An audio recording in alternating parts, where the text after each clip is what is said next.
commemorating and celebrating the 23 years of homecoming of 23 young men who were rescued by the Indian Army 23 years ago in the area of Gurez. There is no greater joy than being joined back by your families and your loved ones. The story of these 23 individuals who are being forced and coerced to pick up the weapon and get into the cycle of violence and become a terrorist is a grim reminder of the fact that there are many amongst us who are still, because of their vested interests and agendas, forcing the youth of Kashmir to pick up a weapon and become a terrorist, which is very sad because they are destroying not only lives of these individuals but also the lives of their families and their loved ones. This story also reminds us of the fact that life will give you a second chance if you accept your mistakes and want to come back to the mainstream. I'm sure that these 23 individuals, when they look back, they will be deriving a lot of satisfaction in the decision that they took 23 years ago to leave the gun and come back to their families. Today, I was totally overwhelmed when I saw the happiness on the faces of these individuals and their family members. Over the last short period of time, we have been observing that the families, the loved ones of these young people are pleading to them to leave the gun culture, leave the cycle of violence and come back to their families. It is heartbreaking to see this happening, and we make all-out efforts to ensure that we seek surrenders and facilitate surrenders even when we are in the midst of intense operations. We want our youth to come back to the mainstream, and we always welcome them with the open arms. The Indian Army gives a lot of importance to observing human rights when conducting counter-terrorist operations. We ensure that we use minimum force and there is minimum collateral damage. Lastly, through you, I want to send a message to the Awam that the Indian Army is there to give a second chance to any youth who accepts his mistakes and wants to surrender and come back to the mainstream. We, the uniformed forces, are here to save lives and not to take lives. The system, the entire administration will facilitate not only the surrender but also to ensure that they are well integrated back into the mainstream. Thank you and Jai Hind. Thank you. सबसे पहले तो मैं ये कहूँगा कि जो 23 number है ये बहुत लकी नंबर है। 23 अगस्त 98 में ये बात हुई थी, 23 बच्चे थे। आज 23 साल बाद हम वापस से 23 फैमिली से मिल रहे हैं, तो 23 बहुत लकी नंबर लगा मेरे को। हुआ क्या था, हम तो यहाँ ऑपरेशन करते रहते हैं और पाकिस्तान हिंदुस्तान के अंदर आतंकवाद हमेशा फैलाता आया है, फैलाता रहा है, और इन बच्चों को यहाँ से बहका के, फुसला के, उठा के LET और HM के मिलिटेंट्स इनको पाकिस्तान लेके जा रहे थे। हमारे को सिर्फ खबर इतनी लगी थी कि उस इलाके में कुछ शकिया हरकत है, तो फ़ौज, मैंने कभी ज़िंदगी में इस तरह का कोई दूसरा वास्ता भी नहीं देखा, ऐसा कोई दूसरा मेरे साथ में कोई किस्सा भी नहीं आया। हम गए थे मिलिटेंट्स को मारने के लिए, और शुरू की खबर से हमारे को ऐसा लगा था ये पाकिस्तान से आए हैं और वहाँ से आके कश्मीर में दहशतगर्दी फैलाएंगे।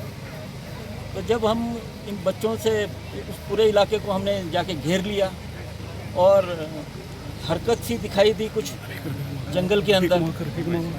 जब हरकत दिखाई दी तो हमारे जवान फायर खोलने वाले थे। किस्मत से एक छोटा सा बच्चा मेरे को वहाँ घूमता हुआ दिखाई दे गया उन पेड़ों में। और छोटा बच्चा देख के मैंने सोचा ये कहीं हमारे आसपास के गांव का बच्चा कोई जंगल में घूमने तो नहीं आया। तो मैंने फायर रोक दिया, मैं कोई फायर नहीं करेगा, एक बच्चे को चोट लग जाएगी। तब तक कोई हमारे को अंदेशा नहीं था कि क्या हालत निकलने वाला है। और धीरे धीरे फिर हम बच्चे के पास में गए तो उसकी काफ़ी हालत ख़राब थी। उसको पानी वानी पिलाया, उससे बात करनी स्टार्ट करी। तो उस बच्चे ने बताया कि हमारे को तो कश्मीर से उठा के पाकिस्तान लेके जा रहे हैं। तो एकदम एक नया नज़रिया आया उस पूरे ऑपरेशन के अंदर। फिर जो मिलिटेंट्स थे उनके पास तो हथियार भी थे और पूरे इलाके को हमने पूरा दिन पूरी रात घेर के रखा।